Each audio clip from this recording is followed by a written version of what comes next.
in another century, in a city that even then was famous for its dark and disturbing crimes. Private Detective Philip Marlowe climbed the redwood steps to his small house on the Hollywood Hills, fixed himself a stiff drink, and listened to the cars rumble through a canyon pass. I looked at the glare of the big angry city, hanging over the shoulder of the hills. Far off, the banshee wail of police or fire sirens rose and fell. 24 hours a day, somebody is running. Somebody else is trying to catch him. Today, half a century after Raymond Chandler wrote The Long Goodbye, 24 hours a day, somebody is still running in Los Angeles. But while there are many more killers in this sprawling city now, and many more detectives trying to catch them, one thing has remained unchanged. A select downtown unit with citywide jurisdiction is still assigned to investigate the most brutal, most complex, most high-profile murders in Los Angeles. This unit is called Homicide Special.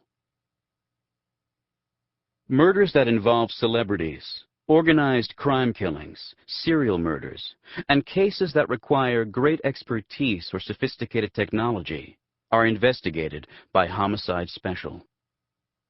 A unit that tracks such singular murders is perfectly suited to Los Angeles. Teetering on the edge of the continent, the city has always been an urban outpost, conceived in violence and plagued throughout its history by heinous homicides. In the mid-19th century, Los Angeles was known as the most murderous town in the entire West. East Coast reporters suggested that Los Angeles should change its name to Los Diablos. By 1900, LA was a cow town of about 100,000 people, unable to grow because of its limited water supply. The event that precipitated the city's population explosion and transformed it into a major metropolis was itself a crime. Civic leaders hornswoggled farmers in the Owens Valley, 233 miles away, and siphoned off their water, enriching a handful of prominent men who had devised a real estate scam. Once the water was flowing, millions poured into the city, lured by the promise of sunny days, balmy nights, ocean breezes, and the fragrance of orange blossoms. But beneath the palm trees and the pastel bungalows with their velvety lawns simmered the rage and resentment of rootless people whose troubles did not dissolve in the hazy sunshine. In the 1930s and 40s, the city's dark side inspired the noir genre, spawning such writers as Chandler and James M. Cain, and a spate of nihilistic movies. During this era, Los Angeles suffered an increasing number of complex, sadistic murders. Soon, the LAPD began assigning these cases to a specialized downtown unit composed of the most skilled, most experienced homicide detectives in the department.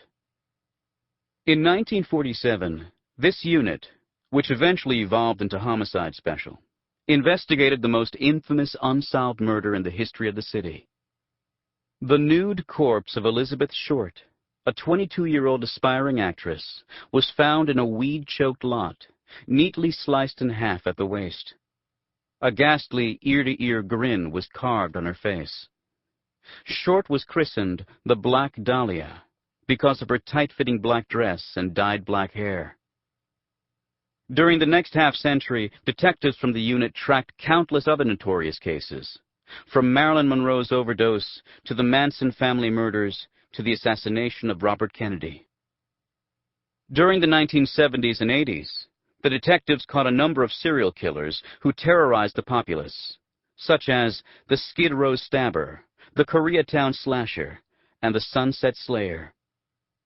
They handled other serial murder cases as well, with varying degrees of success. But their failures were rarely scrutinized, and Homicide Special retained its reputation as the department's premier investigative unit.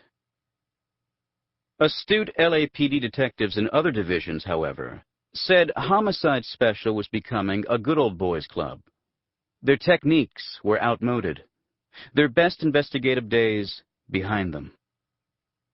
Because the workload was so light, Some aging detectives spent more time on the golf course than at homicide scenes.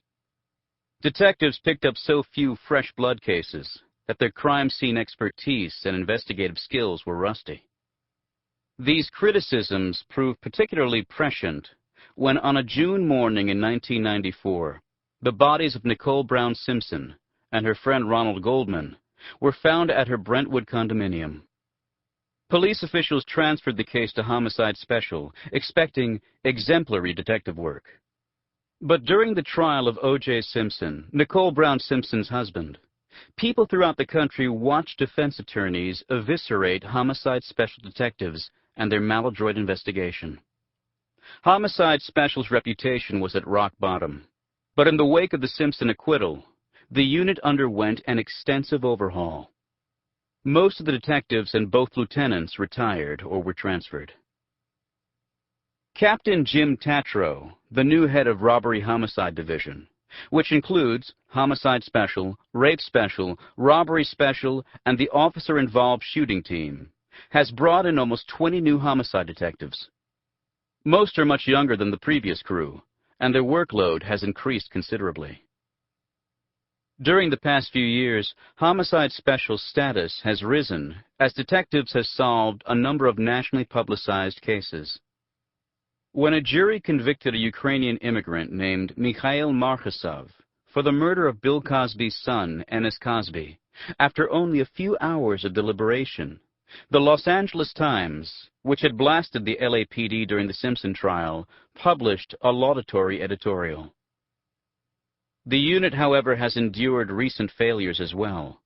But Homicide Special detectives have learned that they cannot exult after their successes or dwell on their failures for too long. They simply do not have that luxury. Because when a killer has committed a murder deemed sufficiently bizarre or intractable or newsworthy, the detectives assigned the task of trying to catch him are still from Homicide Special. The Valley. Chuck Knolls and Rich Harrow arrived at the North Hollywood Division Station in mid-afternoon. The station, with its bureaucratic brown carpeting and honeycomb of cubicles, has the subdued ambiance of a suburban sheriff's outpost. Knolls and Harrow sit on the edge of a desk as two North Hollywood detectives and their supervisor update them. "I see the condoms, and the neighbor says she hears a lot of bed squeaking," says Detective Martin Pinner.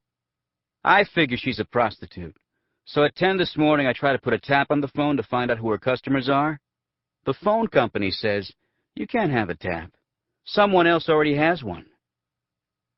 Pinner adds that the phone company refused to reveal who ordered the tap. They told them the subscriber would contact him. "A few minutes later, the FBI calls me." Knowles sighs. FBI involvement means the case is beyond a dead hooker. Russian organized crime could be involved. The cast of characters and suspects could be scattered across the country, even the world. "Was she clothed?" Knowles asks.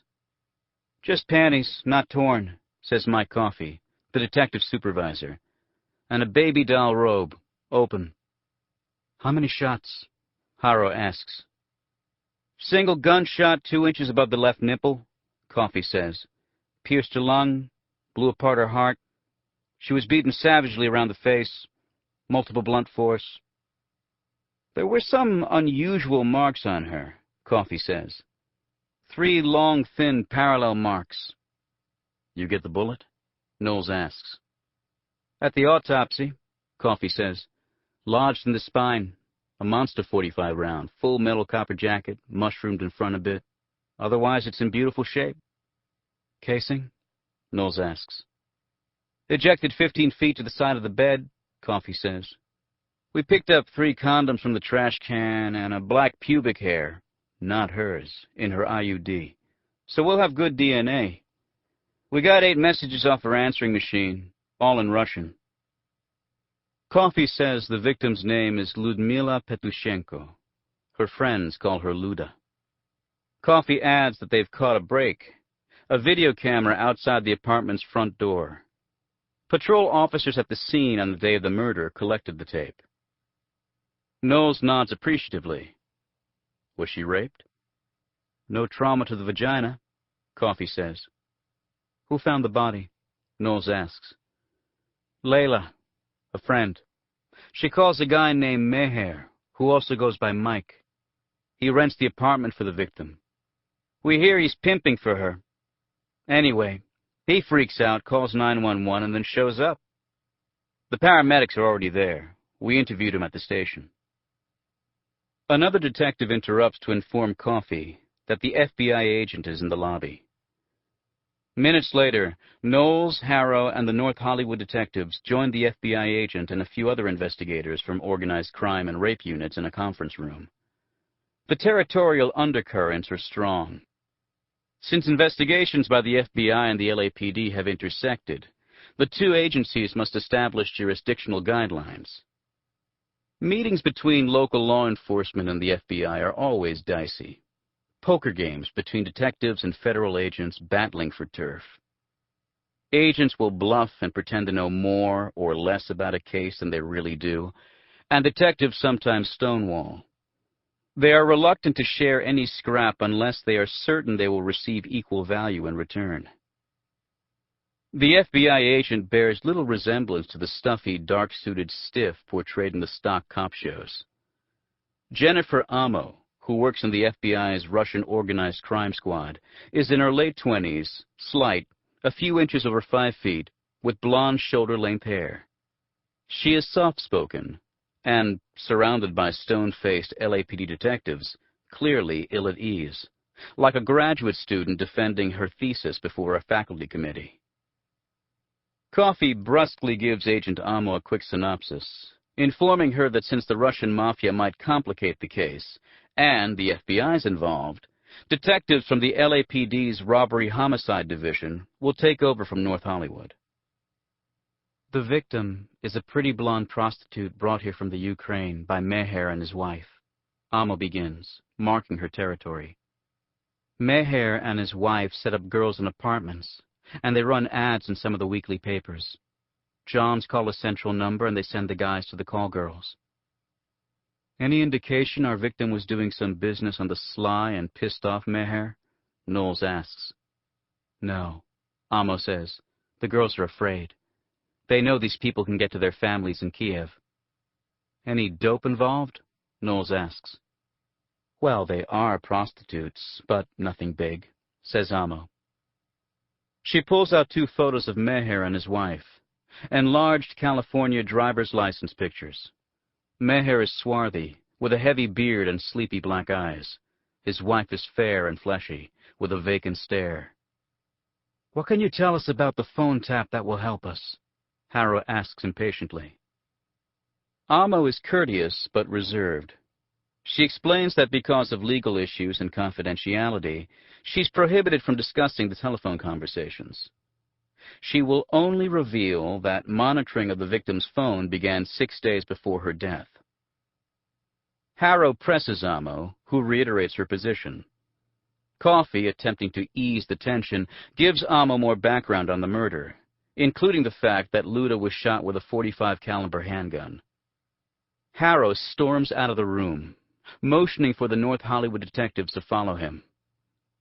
This may be his last day on the case, but he is furious. He did not want the caliber of the bullet released to the FBI. This is bullshit, he says through clenched teeth in the hallway. I don't want her getting all of our information. They want everything we have without giving anything in return. They're interested in solving their smuggling and white slavery case. They could care less about our murder. Harrow tells the detectives about an old Armenian-Russian organized crime murder he once handled that is still unsolved. The FBI had an informant feeding them information. In the beginning, we gave them what we had. They wouldn't give us anything. Eventually, I wouldn't even talk to the FBI. If they wanted to reach us, they had to call my partner. I still don't trust him. Knolls joins the group in the hallway and angrily addresses Harrow. Let's just conclude this meeting. We can't afford to piss her off right now. Harrow can settle past scores. He will be off the case tomorrow. But Knolls will need Amo later on. He quickly ushers Harrow